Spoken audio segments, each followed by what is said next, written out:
Halo Tribuners, kita kembali lagi di Teman Ngobrol, Ruang Dialog untuk Bertumbuh. Nah, kali ini Tribuners, Joy dan Miss Vera udah ada tema yaitu rumah yang sehat secara emosional. Mungkin Miss, orang-orang yang mendengar ini kayak ini temanya bakalan berat, apa ya maknanya? Tapi ya seperti biasa ya Tribuners, kalau udah Miss Vera yang menjelaskan semuanya itu terasa sangat gampang.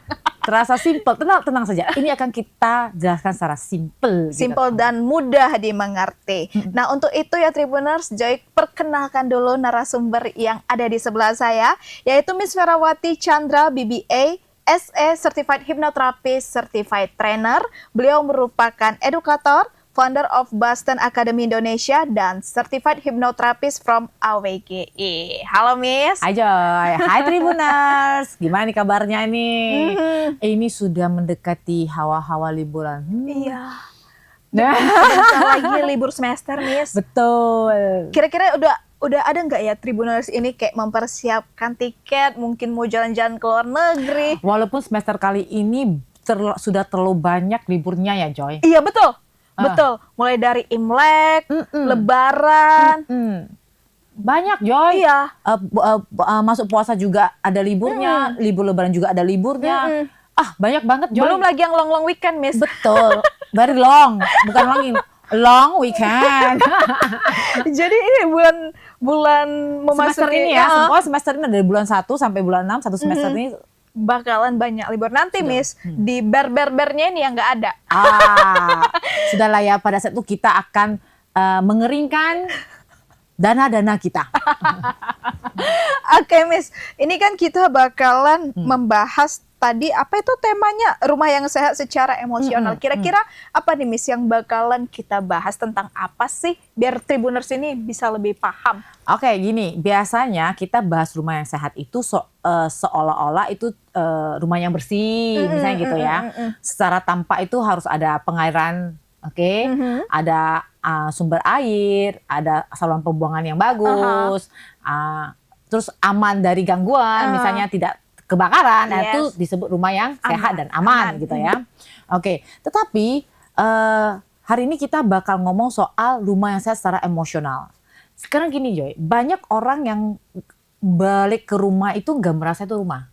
Yes. It's a home, no, it's a house. Yeah, house, but not home. Not a home, gitu. Jadi banyak anak-anak, dan ini ketahuannya nanti setelah young adults, maksudnya dewasa muda, usia 18, 19, 20, mereka baru mengeluarkan statement bahwa itu seperti bukan rumahku.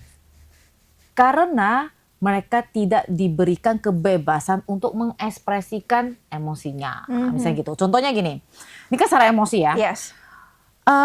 Anak-anak itu pada saat kecil nangis itu wajar gak? Wajar banget. Wajar, karena menurut dia pada saat kecil hanya itulah ekspresi dia untuk mengeluarkan pendapat ketika kesal, marah, gak nyaman. Tetapi karena kita sebagai orang tua kadang-kadang ada mama atau kita ada inilah ya orang di sekitar, kalau anak-anak ini nangis kan berbagai jenis. Ada dia nangis yang mendem gitu kan. Jadi orang tua kayak ya udahlah gitu kan. Tapi ada juga yang nangisnya sampai meraung-raung. Dan orang tuanya itu nggak bisa, atau orang sekitar tuh nggak bisa dengar. Dan disuruh diem. Diem ya gitu. Bayangkan dia lagi mengeluarkan emosinya, ekspresi emosinya, terus dia langsung disuruh diem ya, dia pasti bakal tertekan. Nah, ada juga yang anak-anaknya tidak diberikan kebebasan untuk mengeluarkan pendapat. Sekecil hal kalau mau makan malam di mana ya. Semua itu ditentukan ya, Miss? Ngerti kan? Jadi anak-anak merasa, ya kalau ini semuanya sudah diatur, ngapain? Giliran saya ngomong kapan? Dan ini keinginan mama, keinginan papa, keinginan kakek, keinginan nenek. Jadi saya ini ya sudahlah ngikutin aja gitu. Kira-kira seperti itu. Jadi rumah yang sehat secara emosional adalah ketika semua anggota rumahnya itu, anggota member di rumah itu bisa mengeluarkan pendapat secara aman, tanpa ada ancaman, intervensi yang terlalu berlebihan gitu, atau ancaman gitu. Jadi boleh mengeluarkan pendapat, diterima atau tidak diterima itu urusan kedua. Ngerti kan? Itu urusan kedua, tapi mereka berhak memberikan pendapat. Mereka berhak menentukan sesuatu nih. Misalnya contohnya space mereka, kamar mereka gitu. Mau warna apa? Boleh nggak mereka pilih? Boleh.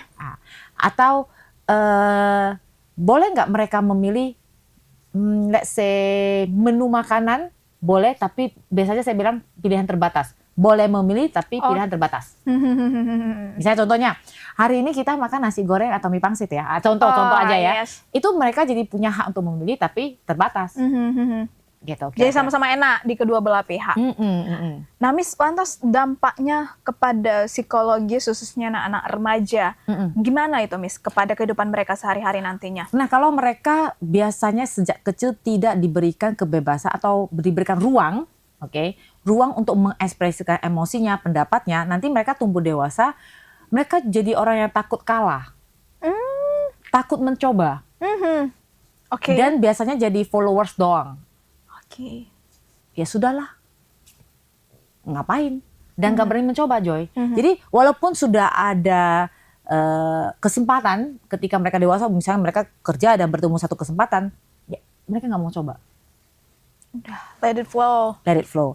Nah, yang paling parah adalah banyak, kalau ini terjadi pada anak perempuan, kalau mereka merasa tidak pernah mengambil satu keputusan untuk hidupnya sendiri ataupun hal yang simpel, misalnya pakai baju warna apa,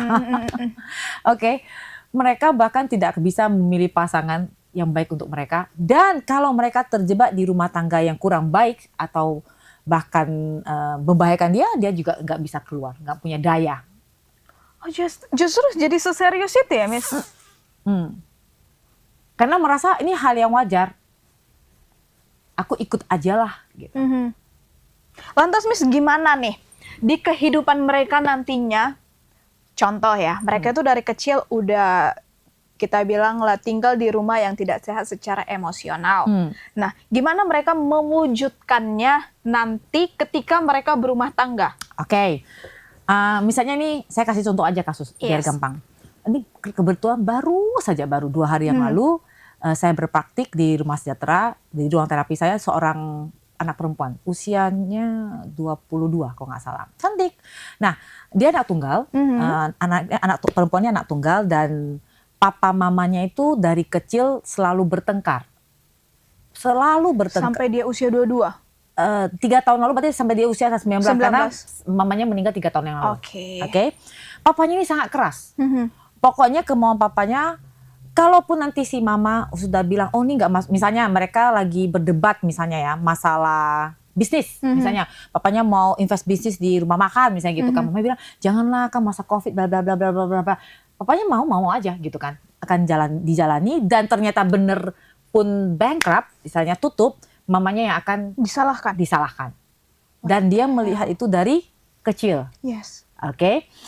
Tapi secara sadar perempuannya cukup bagus ya, maksudnya dia sadar ini nggak bisa dibiarkan, apalagi setelah mamanya meninggal. Nah, mamanya meninggal ini karena kanker. Nah, setelah ya teman-teman mungkin tahu ya, kanker itu salah satu penyebab dari kanker, penyakit atau mensupport penyakit kanker supaya lebih berkembang yang lebih cepat, itu adalah emosi negatif, tertekan.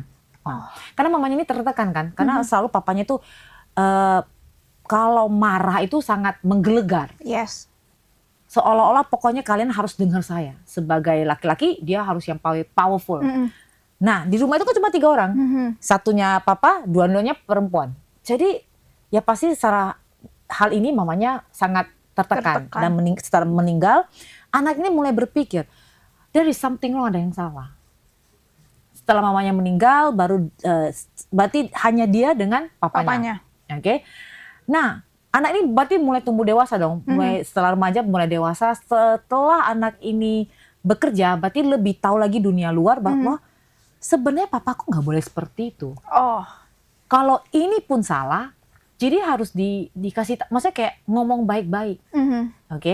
Jadi waktu itu dia datang dengan triggernya nih, papanya menganggap anak ini berteman dengan teman-teman yang salah, circle yang salah. Padahal enggak. gitu.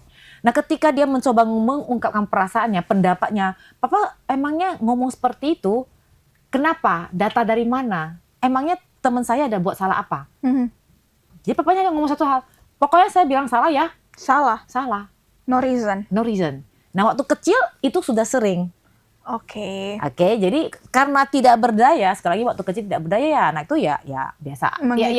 Ya apa boleh buat walaupun di hatinya dia pengen berontak kan. Mhm. Tapi ketika dewasa dia nggak bisa gitu lagi kan. Mhm. Nah akhirnya bertengkar besar, anak ini keluar dari rumah. Tapi di dalam hatinya paling dalam, anak perempuan ini merasa kasihan papaku tuh sisa satu dia gitu misalnya. Dan di rumah itu cuma papaku seorang. Gak akan bisa papaku bertahan hidup dengan laundryan, dengan siapa yang bakal masak atau urusan makanan lah istilahnya gitu. Ini anak ini mau balik ke rumah, good dong intensinya. Yes, Tapi dia tahu ketika dia mau balik ke rumah, tapi kalau papanya tidak berubah, dia bakal sangat bisa terjadi seperti ini lagi. Pola yang berulang. Pola yang berulang. Akhirnya ke hipnoterapis, ke saya dan kita proses. Saya bilang, jangan waktu itu saya beri mungkin pengetahuannya. Menurut kamu papa kamu sebenarnya kasihan nggak? Kasihan. Kasihan. Karena dia merasa satu-satunya cara untuk memvalidasi dirinya sendiri adalah dengan marah-marah. Dan merasa bahwa saya sebagai kepala keluarga saya sudah kasih kalian A, B, C, D. Itu kan cara dia untuk memvalidasi dirinya sendiri. Saya pelan-pelan berikan pengertian. Jadi ya sebenarnya pun karena kita sudah sama-sama dewasa, papa juga bekerja, kamu kan bekerja. Jadi pulangnya kan cuma ketemunya pagi dan malam. Coba ganti diri kita lebih tone down pada saat pagi dan malam itu doang. Karena papanya sudah cukup berumur ya, something like 67. Jadi sudah cukup berumur, tapi masih ada aktivitas sehari-harinya gitu. Masih punya aktivitas pekerjaan istilah gitu. Baru bisa. Nah, itulah salah satu contoh anak yang paham. Iya, karena dia aware. Ini nggak bisa seperti ini. Kalau aku seperti gini, nanti aku akan dapat pasangan seperti ini juga, papa yang seperti ini. Pasangan dengan papa pola yang sama. Bahkan anak ini saking perempuan ini takut punya pasangan yang polanya sama seperti papanya. Apakah aku nggak nikah? Nggak usah punya pasangan aja ya? Atau nggak sudah? Nah, jadi samping seperti itu. Jadinya jauh banget ya teman-teman.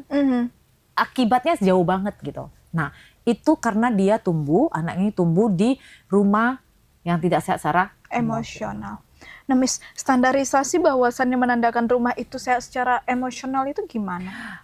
Bisa dilihat dari, kalau sesimpel kalau anak, bukan lantam ya, tapi anak ini atau semua anggota keluarga bisa mengeluarkan pendapatnya dengan baik, bisa biasanya itu mereka ceria, karena merasa diterima kan, karena merasa didengar kan. Betul. Oke. Nah itu biasanya nggak tertekan. Gitu. Walaupun ada beberapa pendapat, misalnya gini, kita semua tuh lahir dengan punya free will masing-masing. Oke. Contoh sesimpel, kenapa Joy hari ini pakai baju warna ini? It's up to Joy. Tapi jangan salah paham, Joy memang cantik dengan baju warna ini, misalnya gitu. Oke, memang cantik dengan baju warna ini, dan itu adalah pilihan Joy, and you happy with it. Oke. Nah, Joy merasa aman kan, merasa bisa mengekspresikan diri dengan baju Joy, dengan gaya bicara Joy, so nyaman aja. Joy merasa nyaman. Nah, itulah salah satu contohnya. Oke. Walaupun misalnya kalau saya bilang Joy, kalau misalnya ke fashion designer, kalau Joy pakai baju blazer bla bla bla bla bla itu lebih keren, Boy. Iya. Masalahnya bukan itu yang ingin Joy tonjolkan. Sekarang Joy dengan nyaman seperti ini, ya sudah, nggak apa-apa, punya free will-nya, istilahnya gitu. Kira-kira seperti gitu, Joy. Nah, Miss, terus seberapa penting sih sebenarnya peran dari orang tua atau pasangan untuk membersamai rumah tangga tersebut, dan apakah pola asuh dari orang tua yang lama ini bisa berdampak kepada anak nantinya? Biasanya bisa. Tetapi kalau kita aware dan kita riset kembali, kan kita selalu bilang kan, bisa mempengaruhi, iya. Tapi kalau kita aware, oh dulunya saya cukup banyak tekanan ketika saya mengungkapkan pendapat, saya nggak diperbolehkan, orang tua saya seperti ini. Terus kita aware dan kita mau ganti itu semua, bisa nggak? Bisa banget. Tidak ada orang yang lahir tiba-tiba jadi pemarah. Dan tidak ada orang lain tidak ada bayi yang lahir itu udah penakut, nggak ada yang seperti itu. Itu ada label-label yang ditaruh gitu. Tapi kalau dia go through, maksudnya kayak dia berusaha untuk berubah dan menjadi orang yang lebih pemberani, bisa nggak Joy? Bisa banget, bisa banget. Nanti kan nah itulah pentingnya kalau kita punya pasangan dan kita ngobrol. Menurut kamu kita mau bawa kemana arah rumah tangga ini? Bukan rumah makan ya guys. Lapar ya. Rumah tangga mau bawa seperti apa gitu. Karena bukan masalah rumahnya di mana, bagaimana bentuknya, mau tuh ruko, mau versi villa, tapi perasaan home-nya. Oke. Di Boston, di preschool yang saya bangun, kami banyak melihat anak-anak yang jujur secara emosional keluarga mereka itu sangat aman, dan banyak juga yang tidak aman. Banyak. Dan perbedaan pertumbuh kembang anaknya ini berbeda. Jauh nih, signifikan. Jauh. Karena ketika mereka bersosialisasi juga berbeda. Ketika guru memberikan kesempatan untuk menjawab atau untuk who wants to try this misalnya gitu kan. Who wants to try to kick the ball. Misalnya ada pelajaran PE nih, olahraga. Terus ada bola misalnya gitu kan. Terus gurunya bilang, ayo siapa yang mau coba untuk sepak bolanya gitu kan, menyepak bolanya. Anak-anak yang terbiasa mengeluarkan pendapat atau diberikan kebebasan dan tumbuh di rumah yang sehat secara emosional, itu biasanya mereka mau try. Walaupun itu bukan keahlian mereka. This is new for them. Tapi anak yang biasanya sering kena kekang, sering kena marah, itu biasanya diam dan tidak mau mencoba. Oke. Nah, tumbuh secara di rumah yang tidak sehat secara emosional juga termasuk yang kebablasan, Joy. Kebablasan gimana tuh, Miss? Yang terlalu suka-suka, nggak ada aturan gitu. Jadi akhirnya ketika mereka ngomong kepada misalnya yang lebih tua, neneknya atau kakeknya, nggak sopan. Okay. Nah, itu juga secara emosional kebablasan kan, Joy. Itu nggak sehat, Joy. Karena anak ini perlu tahu menghargai orang lain. Jangan salah paham. Maksudnya, jadi rumah yang sehat secara emosional itu bukan hanya bisa karena emosi negatif tertekan, kena marah, bukan. Bisa juga karena emosi yang negatif, kesenangan, terlalu senang, suka-suka, akhirnya tidak punya batasannya. Gitu. Padahal sehat secara emosional itu berarti kita juga harus kita menghargai diri sendiri dan juga menghargai orang lain. Oke. Kira-kira seperti itu. Tapi sebenarnya susah nggak sih, Miss, kalau menerapkan rumah yang sehat secara emosional dengan background kita mungkin udah capek, orang tua ketika bekerja, mungkin dia dapat tekanan seperti itu. Baru ketika di rumah harus mungkin dia, sorry ya, kalau misalnya dia bilang pura-pura aman, pura-pura nyaman, gitu bukannya jadi justru membawa dampak ke orang tuanya ya? Menerima energi negatif gitu dari orang tuanya ya. Jadi biasanya saya selalu sarankan kepada mama papa yang bekerja, sesaat setelah pulang, oke, Anda ambil 30 menit yang tidak terganggu. Oke, boleh di kamar mandi Anda mandi dulu, oke, boleh di satu spot kesayangan Anda, duduk di kursi sofa Anda, jangan diganggu dulu. Edukasi anak, 5 minutes, 30 minutes, oke. Setelah itu Anda refresh diri Anda, reset button. Oke. Kita kan bukan robot, begitu pegang pintu langsung bisa restart. Woo, I'm coming back, bukan seperti itu. But we need to tone down, to settle down dulu, dan itu biasanya butuh waktu sekitar 30 menit. Baru kita ngomong lagi sama anak, baru main lagi sama anak, mandi. Biasanya saya minta mandi deh.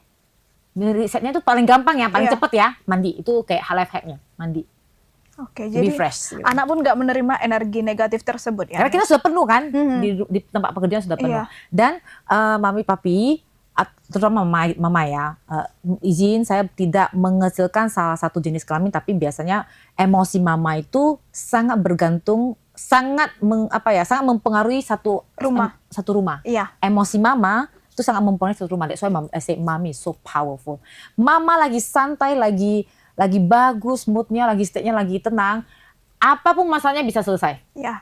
Tapi mamanya mama state-nya lagi ada pagi-pagi dari PMS hajab lah gitu kan. Nah, jadi mama saya gitu kan. Mama take your time, cari pekerjaan atau dapatkan atau fokus pada pekerjaan yang Anda bisa ambil dengan kapasitas Anda pada saat itu. Misalnya nih kita punya anak dua-duanya kecil. Kebetulan saya kemarin ada anak trial. Anak pertamanya 2 tahun 6 bulan, berarti 2,5 tahun. Yes.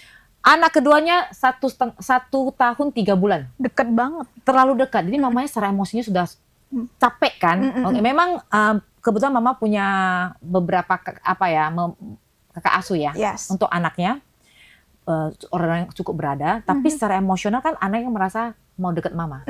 Begitu kita bertemu mamanya udah, aduh saya pusing Kata-kata pertama, saya belum pernah ketemu mama ini ya. Saya belum pernah ketemu mama ini. Kata-kata pertama, aduh Miss, aku pusing. Ya karena terlalu dekat jaraknya. Mama ini kebetulan memang memilih untuk tidak bekerja. Oke, karena secara ekonomi mungkin beliau cukup ya. Tapi begitupun pekerjaan di rumah itu walaupun sudah ada banyak bantu tetap itu juga overwhelming her. So dia deserve 30 menit yang tidak terganggu setiap harinya. Oh, jadi seperti itu ya, Miss? Yes. Dan itu wajar ya? Wajar banget. Dan itu nggak apa-apa kok, nggak egois. Tenang aja, nggak egois mami. Nah, Miss, terus apa nih, Miss? Kebiasaan-kebiasaan yang mungkin bisa dicontoh nantinya untuk Tribuners ketika di rumah agar menciptakan rumah yang sehat secara emosional. Oke. Rumah yang sehat secara emosional tuh biasanya sangat stabil, tenang secara emosi. Oke, tidak gerasak gerusuk, tidak berarti tidak boleh punya konflik. Oke, namanya dinamika hidup, biasanya kita pasti ada ketemu beberapa konflik, tapi itu bisa diselesaikan dengan kepala yang dingin, tenang aja ngobrolnya. Oke, nah ketika kita ingin menciptakan rumah yang seperti itu, berarti harus diawali dengan orang yang hatinya dan kepala yang dingin. So, kita dulu mulai, stay dulu. Yang paling gampang life hack-nya, Joy, bangunlah dengan perasaan yang senang. Itu dulu. Tenang, senang, bahagia, damai dulu, baru kita bisa menciptakan hari-hari kita yang lebih damai. Kira-kira gitu. Start from bangun pagi ya, Miss? Yes, start from dari bangun pagi. Kalau saya sendiri karena saya adalah morning bird. Jadi morning bird apa late owl? Late owl. Teman-teman, morning bird apa late owl? Kalau saya kebetulan morning bird banget. Jadi I will wake up at 4 o'clock, saya bangun 4 o'clock. Tapi saya memulai aktivitas saya itu dari jam 5. Jadi 1 jam itu kayak